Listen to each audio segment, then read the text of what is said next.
Hello बच्चों, welcome to our physics class. In today's class, we'll be continuing our chapter number 4 of NCERT. Chapter number 4 of NCERT titled as Moving Charges and Magnetism. Moving Charges and Magnetism. सो आपने देखा था बच्चों previous video में कितना interesting हमारा ये chapter है कि इसके अंदर हम ये देख रहे हैं कि भाई करंट कैसे, मैग्नेटिज्म, कि how can a current carrying conductor produce a magnetic field around it. तो जो हमने कल बातें सीखी थी, let me recall them very very quickly. So कल हमने पहली बात ये सीखी that how was this magnetic field due to a current carrying conductor discovered. After that we learned about magnetic field, strength of magnetic field, and then about magnetic lines of force, their direction, then how to determine the direction of the magnetic lines of force using right hand thumb rule, a very very important rule जिसको मैं आज भी use करूँगा अपनी video lecture में. और after that we discussed that how can we determine the strength of magnetic field due to a small element of a current carrying conductor at a point distance r from the element. सो कल हमने सीखा था कि भाई किसी भी छोटे से एलिमेंट के कारण, ठीक है, हमने देखा था सिर्फ और सिर्फ एलिमेंट. डायरेक्शन क्या थी कंडक्टर की वो हमें कुछ नहीं मालूम. हमने देखा था सिर्फ एक छोटा सा एलिमेंट कि भाई इस एलिमेंट की वजह से किसी भी पॉइंट पर क्या मैग्नेटिक फील्ड हो सकती है. And it was told to us by Biot-Savart's law, जिसने कहा था कि भाई इस पॉइंट पर जो मैग्नेटिक फील्ड होगी इस करंट एलिमेंट के कारण, जिसकी लेंथ है dl, और मान लेते हैं कि इसकी दूरी r है from this particular current element.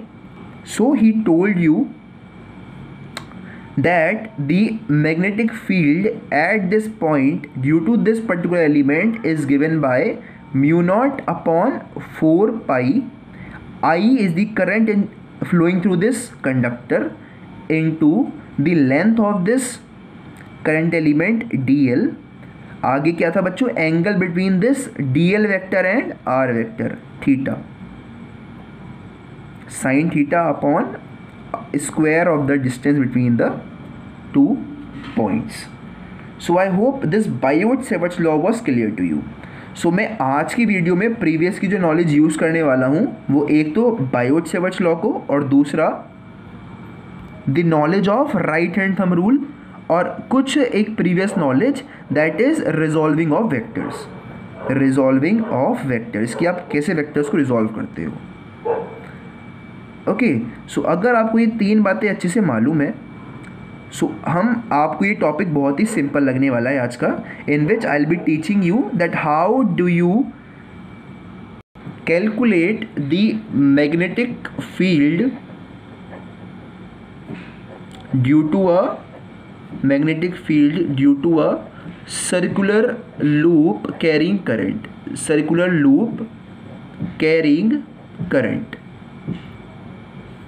So this is our today's topic. बहुत ही सिंपल टॉपिक है और बहुत ही इंपॉर्टेंट भी है, क्योंकि जो इसकी डेरिवेशन है वो बहुत फ्रीक्वेंट है आपके एग्जामिनेशंस के अंदर. Carrying current. So you must be attentive through out today's video बहुत ही सिंपल होने वाली है. बस आपको ये छोटी छोटी बातें मालूम होनी चाहिए. ओके, अगर मालूम भी नहीं है so I will keep revising them whenever we come across these particular points. So first of all let us try to visualise the situation कि हम जो मैग्नेटिक फील्ड निकाल रहे हैं किसी भी सर्कुलर लूप के कारण, वो सिचुएशन कैसी होगी. Okay, in the form of a picture. So हमारे पास क्या है, एक सर्कुलर लूप है. We have a circular loop with us. हमारे पास क्या है, एक सर्कुलर लूप है. Let me say the radius of this loop is a. मैंने ये मान लिया कि जो इस लूप का रेडियस है बच्चों वो a है. ठीक है, अब हम क्या करने वाले हैं, लेट मी से कि इस लूप में से I करंट फ्लो कर रहा है, क्योंकि करंट का फ्लो होना ज़रूरी है, तभी आपके पास मैग्नेटिक फील्ड प्रोड्यूस होगी. ठीक है बच्चों, नाउ हमें निकालना है भाई जो ये सर्कुलर लूप है जिसमें से करंट कैरी हो रहा है, इसकी वजह से magnetic field at a point on the axial line of this loop. So this is a point on the axial line of this particular loop, कि जो इसका एक्सिस है, this is the axis of this particular loop.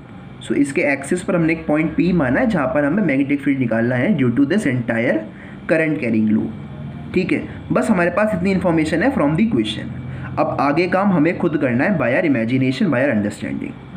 सो यहाँ पर ध्यान से देखो बच्चों, सो हमने पिछली बार एक लॉ पढ़ा था, that was Biot-Savart's law, which told us कि भाई किसी भी छोटे से करंट एलिमेंट के कारण ड्यू टू अ कंडक्टर, चाहे वो सर्कुलर हो, स्ट्रेट हो, बेंट हो, कैसा भी हो, बस एक कंडक्टर होना चाहिए जिसमें से करंट फ्लो हो रहा हो।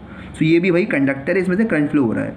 सो यहाँ पर भी मैं कुछ एलिमेंट्स मान सकता हूँ and I can find the magnetic field at a point due to that particular current element.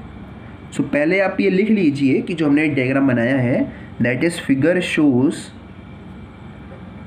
Shows a circular loop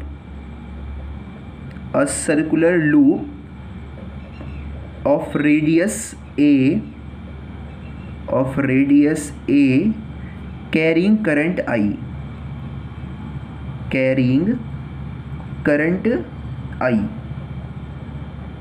So to find the magnetic field due to the loop at point P, so आप आगे लिख सकते हो, to find the magnetic field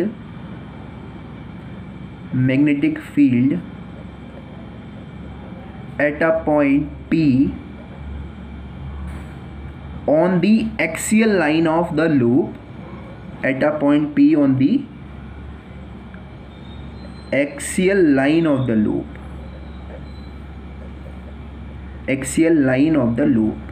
हम क्या करेंगे कि अगर हमें इस पॉइंट P पर निकालना है इस पूरे के पूरे कंडक्टर की वजह से क्या मैग्नेटिक फील्ड है, so what I will be doing is I will consider a small element of this particular conductor. मैं एक छोटा सा एलिमेंट मानूंगा। देखो फिर से मैं आपसे वही बात कहूँगा जो मैंने आपसे प्रीवियस वीडियो में कही थी कि अगर मेरे पास ये कोई भी एक चीज़ है जो कि सर्कुलर है, सो अगर मैं इसका एक छोटा सा लूप लेता हूँ, if I take a very small element of this particular loop, so ये जो एलिमेंट है इट विल बी स्ट्रेट। हाँ, अगर मैं इस सारे को इरेज कर दूं और आपको सिर्फ ये दिखाऊं तो आपको ये दिखेगा as a straight line. I hope इस बात को आप ऑब्जर्व कर पा रहे हो। सो मैं यहाँ पर भी वही कर रहा हूँ, I am taking a very small element of this particular loop. Why am I doing so? I am doing so that I could find कि भाई क्या मैग्नेटिक फील्ड होगी due to this element on this point P। अगर मेरे को ये पता चल गया कि भाई इस एलिमेंट के कारण क्या मैग्नेटिक फील्ड है eight this point P, okay, by using Biot-Savart's law, so after that I'll integrate all these elements. So अगर मैं integrate कर लूँगा, so I'll get the total magnetic field. So that is my thinking to find the magnetic field due to a circular loop carrying current. So I hope आप भी समझ चुके हो हम क्या करेंगे। पहले एक छोटे से एलिमेंट के निकालेंगे कि P पर क्या मैग्नेटिक फील्ड होगी, ओके, उसके बाद क्या करेंगे, सारे के सारे एलिमेंट्स को आपस में इंटीग्रेट कर देंगे, फिर जो भी आंसर आएगा वही हमारा टोटल मैग्नेटिक फील्ड होगी at this point P due to this loop carrying current I. So to find the magnetic field at the point P on the axial line of the loop, let us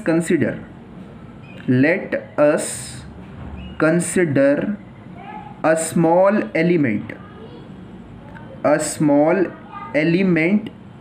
let me say the element is XY। ठीक है, मैंने नाम दे दिया element को, जैसे कि हमने previous video में नाम दिया था AB in case of Biot Savart's law. इस बार मैंने नाम दे दिया है बच्चों XY। ठीक है, so let us consider a small element XY of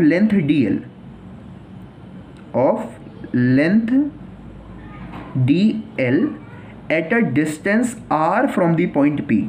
ये जो हमारे पास छोटा सा एलिमेंट है, it is at a distance R, small r from this point P। This is R, ठीक है, of length DL at a distance R from the point P। सो अब एक बात आपको रियलाइज़ करनी है बच्चों, जो कि कई सारे बच्चे रियलाइज़ नहीं कर पाते, बट इन ऑफलाइन क्लास आप उसको बहुत ईजिली विजुलाइज कर पाते अगर हमारे पास एक बुक्स के अरेंजमेंट होते, बिकॉज उससे आप समझ सकते हो। ओके, बट तब भी मैं कोशिश करता हूँ कि बच्चों आपको ये समझना होगा कि जो ये एंगल है between this R vector and this D L vector, ये आपके पास क्या है, डी एल वेक्टर है, ठीक है, and this is your R vector.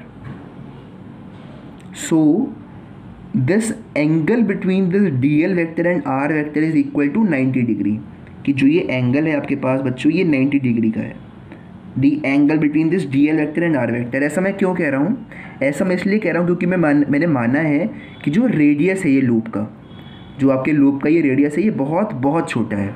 So loop के रेडियस के कंपैरिजन में अगर आप ध्यान से देखो, इसको इमेजिन करो तो आप समझ भी सकते हो इस बात को। ट्राई टू इमेजिन कि ये जो लूप है इसका रेडियस बहुत बहुत छोटा है।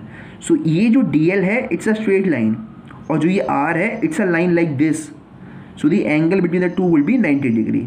सो आपने इस बात को ध्यान रखना है कि एंगल क्या है between D L vector and R vector is 90 degree. Okay, so इस बात को अपने माइंड के अंदर रखना है, बस यही इंपॉर्टेंट है इसके अंदर। अगर आप ये समझ गए तो आगे की पूरी डायरेक्शन आप समझ जाओगे। Okay, the angle between D L vector and R vector is 90 degree.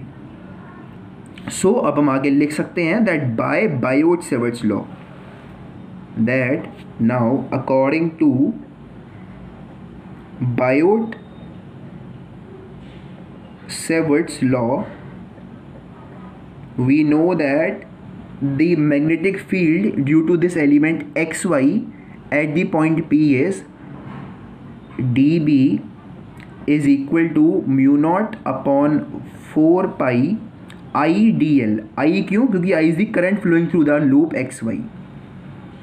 देखो मैं क्या कर रहा हूँ इस बार, मैं बायोट-सेवर्ट्स लॉ को यूज़ कर रहा हूँ on this loop xy। According to Biot-Savart's law आगे आप लिख सकते हो magnetic field due to a small element xy at a point P is given by dB is equal to mu naught upon 4 pi I into length of the element। Length क्या है बच्चों, dl है। सो I into dl sin theta upon r square, distance between the element and the point P is r। सो यहाँ पर क्या होगा, यहाँ पर r square होगा। So I hope this is clear to you that by Biot-Savart's law we know that the magnetic field will be, so फिर आगे आप लिखोगे that since theta is equal to 90 degree, क्यों, because the loop is very very small, because radius of the loop is small, radius यानी कि a जो है, a of the loop is very small, उसकी वजह से हुआ है कि आपका जो थीटा है वो 90 डिग्री हो गया। सो एक बार 90 डिग्री यहाँ पर पुट कर दो तो साइन 90 की वैल्यू क्या होती है बच्चों, 1 होती है। सो डी बी की वैल्यू क्या होगी, डी बी की वैल्यू होगी mu naught upon 4 pi I D L upon R square. So I hope कि आपको इसमें कोई कन्फ्यूजन नहीं है कि magnetic field due to the element X Y क्या होगा बच्चों, mu naught upon 4 pi I D L upon R square. So हमें मिल गया है भाई magnetic field due to this small element eight this point P. अब मेरा सवाल आपसे ये है कि ये जो मैग्नेटिक फील्ड है इसका डायरेक्शन क्या होगा एट पॉइंट पी। आपने सीखा था in case of Biot Savart's law that direction of magnetic field at a point due to a small element is always perpendicular to that point, always perpendicular that point. अगर आपको direction निकालना है so आप right hand thumb rule को भी use कर सकते हो।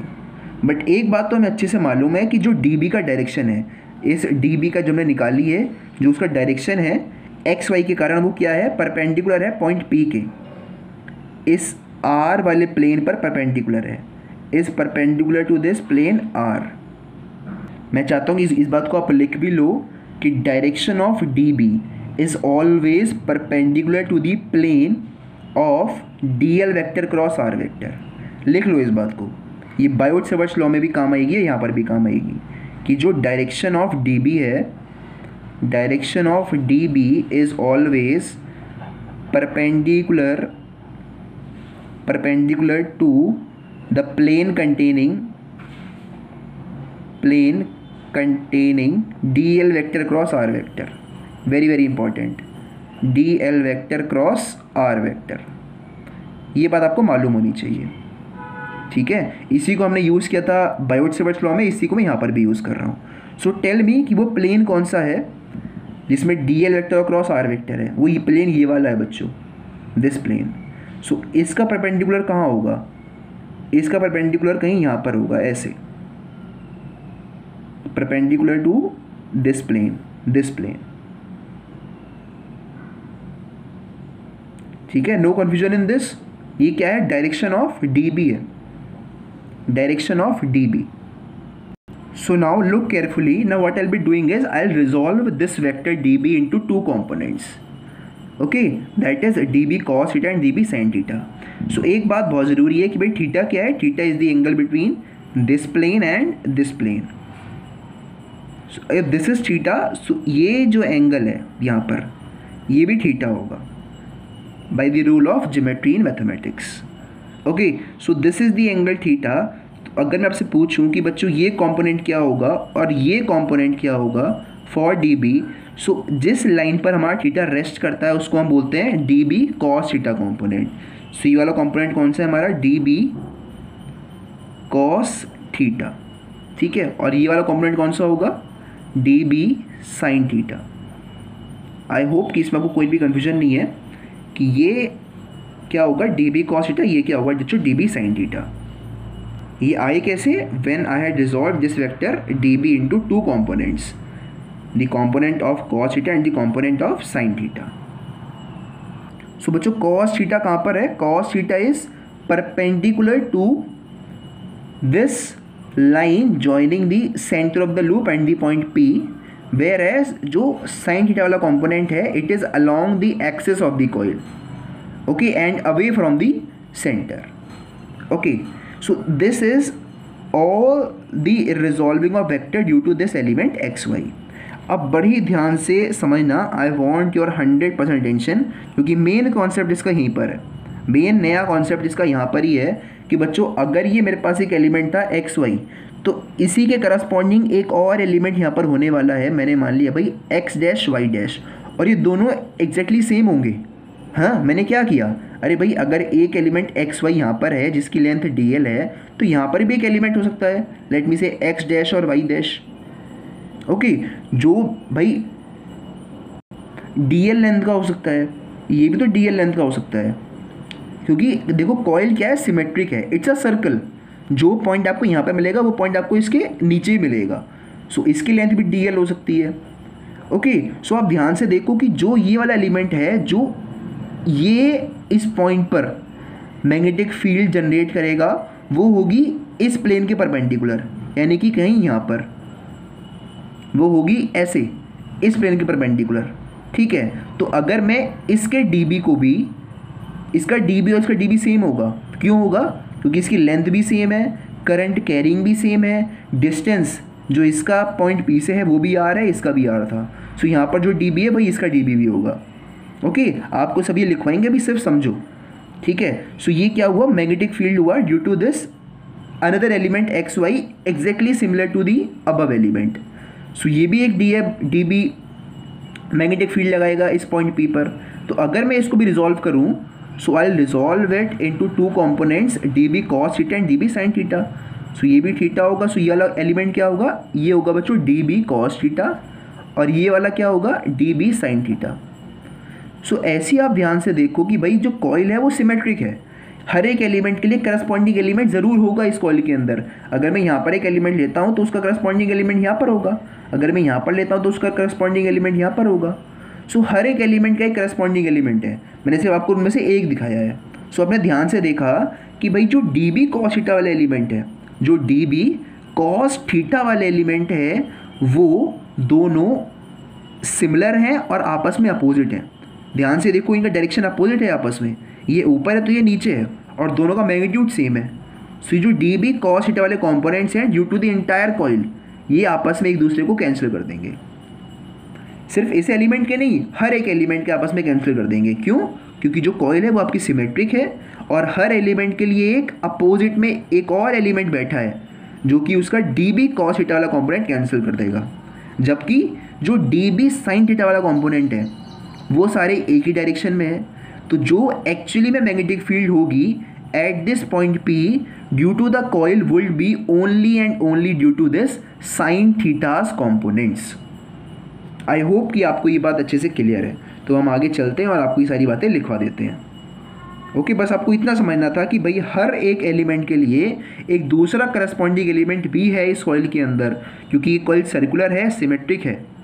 सो देयरफॉर ये जो कॉस थीटा वाले कॉम्पोनेंट्स हैं आपस में कैंसिल कर देंगे। ओके, चाहे वो यहाँ का एलिमेंट हो यहाँ का एलिमेंट हो, इसको घुमाते रहो आप, इट्स अ सर्कल, फ़र्क क्या पड़ता है। Okay, so I hope this concept is clear to you. So now let's move forward and let us write down all these things. So अगर आपको ये बात क्लियर है तो आपको ये पूरी डेरिवेशन भी अच्छे से क्लियर है। सो अब आगे चलते हैं और लिख देते हैं बच्चों आगे कि जो हमने डी बी निकाला है।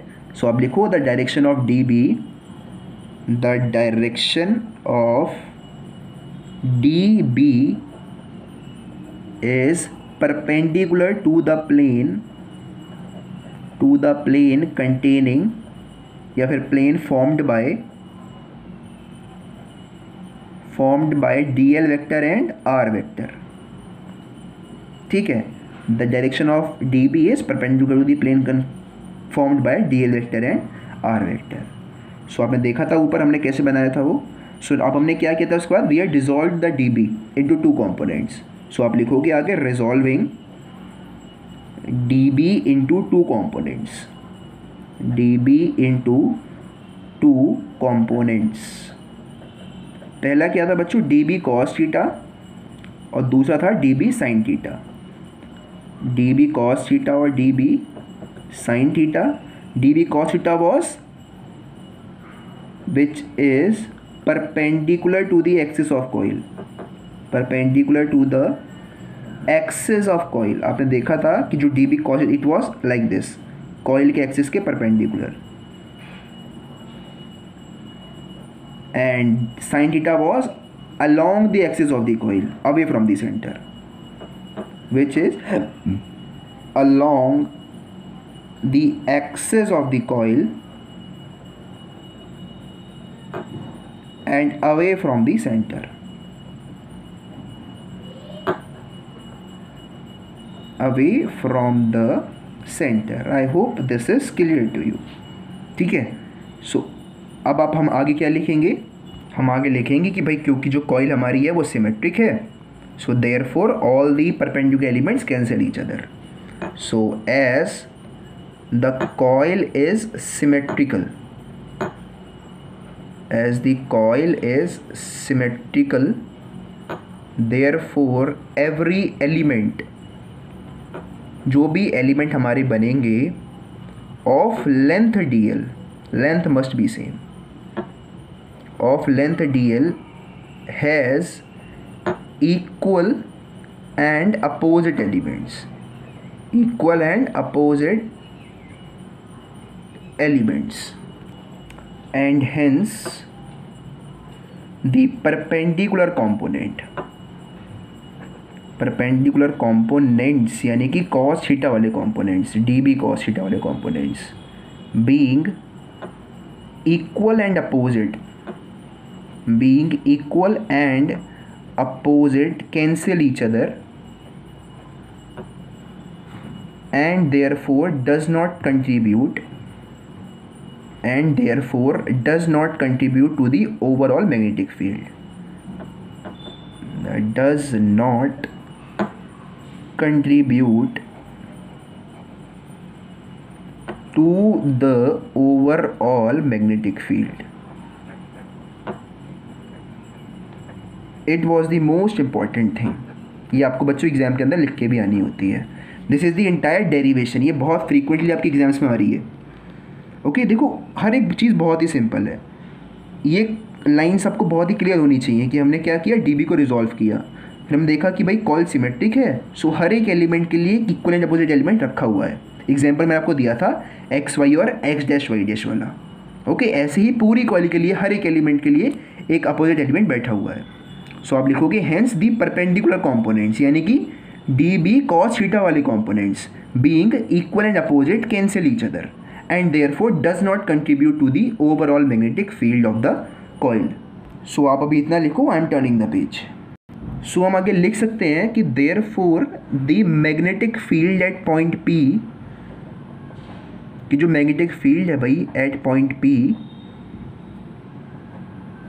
it is due to P is due to, या फिर यहाँ पर is रहने दो, the magnetic field at point P due to the whole loop, due to the whole loop is equal to the sum of, is equal to the sum of dB sin theta components, of dB sin theta components. ठीक है, कि जो पूरी की पूरे coil की वजह से, लूप की वजह से जो मैग्नेटिक फील्ड है वो क्या है, सम है dB sin theta वाले कंपोनेंट्स का. हम लिख सकते हैं जो टोटल मैग्नेटिक फील्ड है कि B, ठीक है, जो टोटल मैग्नेटिक फील्ड है वो B है, ना कि dB. वो क्या होगा भाई, sum of all the dB sin theta components. और आपको अच्छे से मालूम है कि भाई अगर हमें सम करना है तो हमें क्या करना है, उनको इंटीग्रेट करना है, उन सबको जोड़ना है. सो हम क्या करेंगे, B को लिख सकते हैं as integration of dB sin theta. ठीक है, dB की वैल्यू आपको मालूम है, हमने पीछे निकाली थी कि dB की वैल्यू क्या है, mu naught upon 4 pi I D L upon R square. ठीक है, तो मैं उसको यहाँ पर सब्स्टिट्यूट कर रहा हूँ कि B की वैल्यू क्या होगी बच्चों, integration of mu naught upon 4 pi I D L upon R square into sine theta. Sine theta यहाँ पर आएगा, बट ध्यान रखना है कि जो साइन थीटा आया ये क्यों आया है. ओके, जो dB की वैल्यू है वो सिर्फ इतनी है, साइन थीटा अलग से यहाँ पर आया ड्यू टू दी कॉम्पोनेंट्स. बच्चे यहाँ पर गलती करते हैं. Okay, so now see carefully, इसको हटा दो. ओके, कि जो जो चीज़ें कांस्टेंट है उसको हम बाहर ले जाएंगे. तो ये तो पूरा कांस्टेंट ही है, आई भी हमारा कांस्टेंट है, जो आर स्क्वायर है length between the element and the point P, वो भी हमारा कांस्टेंट है. जो साइन थीटा है वो आपका कांस्टेंट है, ध्यान रखना इस बार, साइन थीटा कांस्टेंट है क्योंकि थीटा क्या है, थीटा ये वाला एंगल है, दिस एंगल, तो ये कांस्टेंट ही रहेगा. ओके, सो जो वेरी कर रहा है बच्चों वो dl है, तो हम सिर्फ dl को अंदर छोड़ेंगे, बाकी सबको बाहर ले जाएंगे. सो b की वैल्यू क्या होगी, म्यू नॉट अपॉन 4 पाई आई बाहर आ जाएगा, साइन थीटा बाहर आ जाएगा, आर स्क्वायर बाहर आ जाएगा. अंदर क्या बचेगा, इंटीग्रेशन ऑफ dl. dl का इंटीग्रेशन का मतलब है कि आप सारे पॉइंट्स को ऐड कर दो. ये देखो ध्यान से कि आपके पास ये लूप था, इसका एक एलिमेंट की लेंथ थी dl. अब मैं कह रहा हूँ इंटीग्रेट कर दो इन सारे dl's को. इंटीग्रेट करने से मेरा मतलब है कि भाई जो भी ये dl है, एक dl इस एलिमेंट का होगा, एक इस एलिमेंट का होगा, इस एलिमेंट का होगा, ऐसे ही कई सारे एलिमेंट्स आपने लिए हैं, तभी आपने सबको इंटीग्रेट किया है. ओके, सो जब आप सारे dl's को ऐड कर दोगे एक सर्कल के अंदर तो वो होगा उस सर्कल का सरकमफेरेंस. वो क्या होगा, उस सर्कल का सरकमफेरेंस. और आपको अच्छे से मालूम होना चाहिए कि एक सर्कल का सरकमफेरेंस का फॉर्मूला क्या होता है. एक सर्कल के सरकमफेरेंस का फॉर्मूला होता है बच्चों 2 पाई r, जहाँ पर r होता है radius of the circle. But यहाँ पर हमारे पास जो लूप है, ध्यान से देखो फिगर को, तो हमने रेडियस लिया है a. सो हमारा फॉर्मूला क्या होगा बच्चों, इंटीग्रेशन ऑफ dl का 2 पाई a होगा. आई होप दिस इज क्लियर. ये अच्छे से क्लियर होना चाहिए कि इंटीग्रेट करने मतलब सबको जोड़ना. हमने dl को सबको जोड़ दिए तो क्या आया, सरकमफेरेंस आया इस सर्कल का, तो उसकी वैल्यू क्या है 2 पाई a, क्योंकि रेडियस हमारा a है. सो इसको मैं यहाँ पर पुट कर देता हूँ कि भाई जो मेरे पास b की वैल्यू है वो होगा mu naught upon 4 pi I sine theta upon R square into 2 pi a. So this is the formula for magnetic field at a point P due to a circular current carrying loop. Okay, अब इसी फॉर्मूले को हम और भी expressions के form में लिख सकते हैं. जैसे कि मान लेते हैं आपके पास एक न्यूमेरिकल आया और वहाँ पर आपसे कहा गया कि भाई साइन थीटा, आपके पास थीटा अवेलेबल नहीं है वहाँ पर, आपके पास क्या है, थीटा अवेलेबल वहाँ पर नहीं है. So I want you to move back to the same diagram और हम साइन थीटा को निकालते हैं उस डायग्राम में से। So I am going back to the same diagram. So this is the diagram. बहुत ज़्यादा लिखा गया है इसके ऊपर, तो कई चीज़ें क्लियर भी नहीं दिख रही हैं, बट आई होप फिर भी आपने अच्छे से बनाया होगा।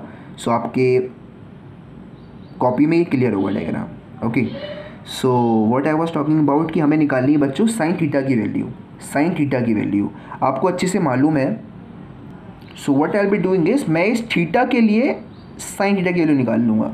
ये ध्यान से देखो, it is a right angle triangle, ये it is the angle of 90 degree. So आपको अच्छे से मालूम होना चाहिए कि भाई साइन थीटा क्या होता है in case of a right angle triangle from mathematics. It is equal to perpendicular upon hypotenuse. Hypotenuse क्या होगा, ये होगा। परपेंडिकुलर क्या होगा, ए होगा, क्योंकि बेस क्या है, ये है। हमें चाहिए क्या, परपेंडिकुलर अपॉन हाइपोटेनियस। परपेंडिकुलर की वैल्यू क्या है बच्चों, ए अपॉन हाइपोटेनियस क्या है, R, A upon are.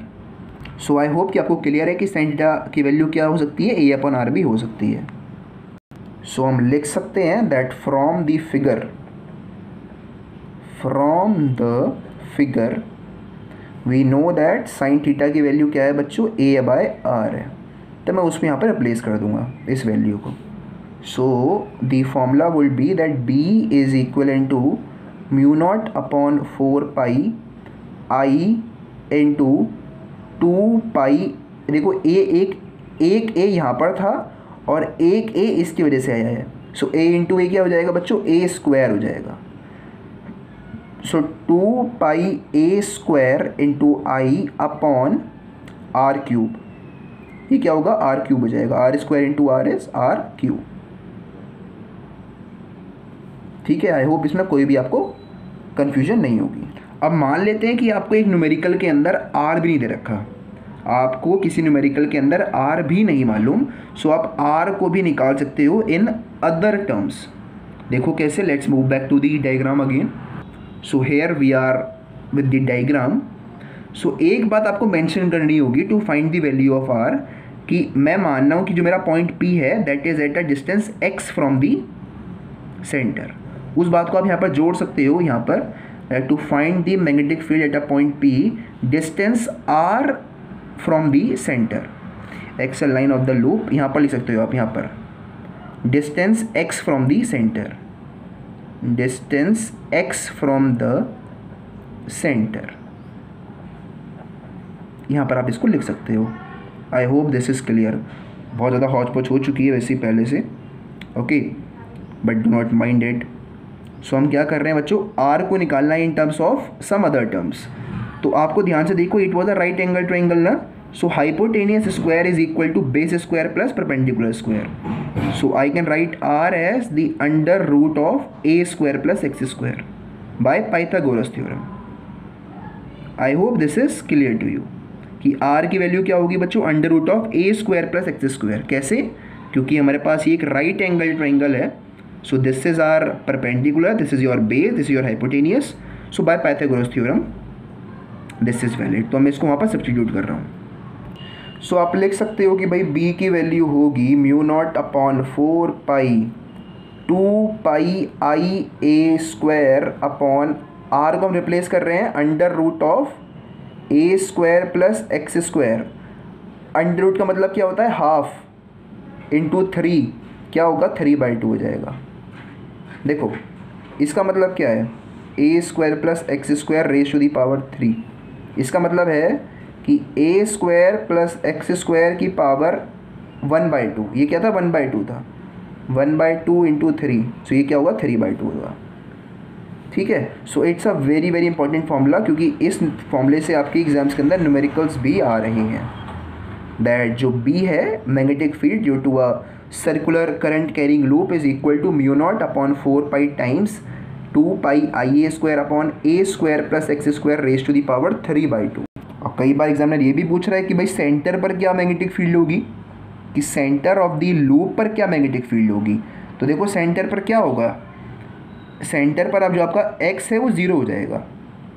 x क्या था, distance between the point P, यानी कि जहाँ पर हम मैग्नेटिक फील्ड को निकाल रहे हैं वो वाला पॉइंट, और बिटवीन द सेंटर। सो अब हम निकाल ही कहाँ पर रहे हैं, हम निकाल ही सेंटर पर रहे हैं। तो सेंटर और पॉइंट पी में फ़र्क कितना हुआ, 0 का फ़र्क हुआ भाई, एक्स तो मेरा 0 हो गया। So magnetic field at the centre of the loop, magnetic field at the centre of the loop क्या होगा, आपका एक्स 0 हो जाएगा। क्यों? क्योंकि जब पॉइंट पी और सेंटर दोनों कोइंसाइड कर रहे हैं, तो भाई दोनों के बीच की दूरी कितनी हुई, 0 हुई। बहुत क्लियर बात है। सो मैग्नेटिक फील्ड क्या होगा, mu naught upon 4 pi 2 pi I A square upon x को 0 पुट कर दीजिए, 2 से 2 कैंसिल, तो नीचे होगा ए क्यूब। तो आप ध्यान से देखो, ए स्क्वायर से 2 ए स्क्वायर कट जाएंगे, बचेगा क्या, A. So this is the formula for magnetic field at the centre of the loop, mu naught upon 4 pi 2 pi I by A. So I hope this formula is also clear to you. So बच्चों ये थी बहुत ही important derivation in which we had determine the magnetic field due to a circular loop at a point P on the axis of the loop. यानी कि अगर मेरे को एक सर्कुलर लूप की वजह से कहीं पर भी मैग्नेटिक फील्ड निकालना है, सो मैं उसको निकाल सकता हूँ यूजिंग दिस पर्टिकुलर फॉर्मूला। देखो ये डेरिवेशन बहुत इंपॉर्टेंट है, आपकी एग्जाम्स के अंदर बहुत फ्रीक्वेंटली आ रही है। सो ये डेरिवेशन आपको अच्छे से क्लियर होनी चाहिए। देखो डेरिवेशन थोड़ी लंबी है, हम मानते हैं इस बात को, बट सिंपल भी बहुत है। It's really very simple. Concept बहुत ही कम है। देखो पहला कॉन्सेप्ट है बायोट-सेवर्ट्स लॉ का, दूसरा कॉन्सेप्ट है रिजॉल्विंग ऑफ वेक्टर्स का, तीसरा कॉन्सेप्ट तो बस आपने उन्हीं चीज़ों को यहाँ पर इंटीग्रेशन में अप्लाई कर देना है। बस ध्यान रखना है कि जो इंटीग्रेशन ऑफ डी एल आपने करना है, जो कि वेरी कर रहा है, और इंटीग्रेशन ऑफ डी एल क्या होता है, लिख देना कि इंटीग्रेशन ऑफ डी एल होगा circumference of the loop which is equal to 2 pi A. लिख सकते हो इस बात को साइड में, ताकि याद रहे आगे चल के कि 2 पाई ए आया कैसे। Okay, so I hope this entire derivation is clear to you. So अब लास्ट में एक छोटा सा रूल और डिस्कस कर लेते हैं, जिसको हम बोलते हैं बच्चों एम्पियर्स सर्कुलर लॉ। खुद में लॉ बहुत ही सिंपल है बट इम्पॉर्टेंट है, क्योंकि इस लॉ को हम आगे आने वाले डिस्कशंस में, बेसिकली जो अगली वीडियो में हम पढ़ेंगे अबाउट सोलेनॉइड, अबाउट टोरॉइड, वहाँ पर इसको यूज़ बहुत ज़्यादा करते हैं। सो आप इस लॉ को बस समझ लीजिए, बहुत ही सिंपल सा लॉ है, बिकॉज इसके ऊपर इसका एप्लीकेशन ज़्यादा है in a different concept apart from this particular law itself. So Ampere circular law एक ऐसा लॉ है which helps us to calculate the total magnetic field around a closed loop, कि भाई एक क्लोज्ड लूप के कारण कितनी मैग्नेटिक फील्ड है। सो इसको बस आप लिख लीजिए, बहुत सिंपल सा स्टेटमेंट है कि it states that the line integral, यानी कि टोटल मैग्नेटिक फील्ड, ठीक है, line integral of the magnetic field around any closed loop,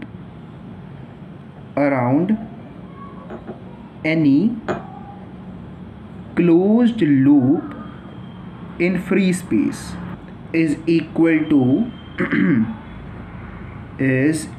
to mu naught का मतलब क्या होता है, absolute permeability is equal to mu naught times the total current enclosed by the loop, total current enclosed by the loop।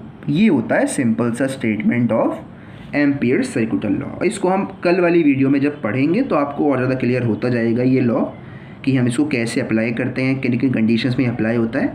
बस ध्यान में ये रखना है कि अगर आपके पास कोई भी एक क्लोज्ड लूप है और आपसे पूछा गया भाई total magnetic field due to that loop, so आप उसको निकाल सकते हो in terms of the current of the amount of current passing through the loop. Okay, so अगर मैं इसको लिखूँ मैथमेटिकली, जो कि हम कल बहुत ज़्यादा यूज़ करेंगे, so mathematically this integration of B dot d L, line integral, okay, throughout the conductor is equal to mu naught times the total current enclosed by the loop. So this is the mathematical statement of Ampere's circular law. And I hope कि आपको यहाँ पर हर एक term अच्छे से मालूम है कि भाई B क्या है, B is the magnetic field, DL is the length of the small current element, जो कि आप कल ज़्यादा अच्छे से रियलाइज़ कर पाओगे. Okay, mu naught is absolute permeability, I is the current passing through the particular loop. So that was about amperes second law. इसको आप ज़्यादा अच्छे से कल समझोगे. सो अभी बस स्टेटमेंट के अंदर रखो और इस पर्टिकुलर फॉर्मूले को अपने माइंड के अंदर रखो. So for today's video that's all. I hope all the concepts were well clear. Thank you very much.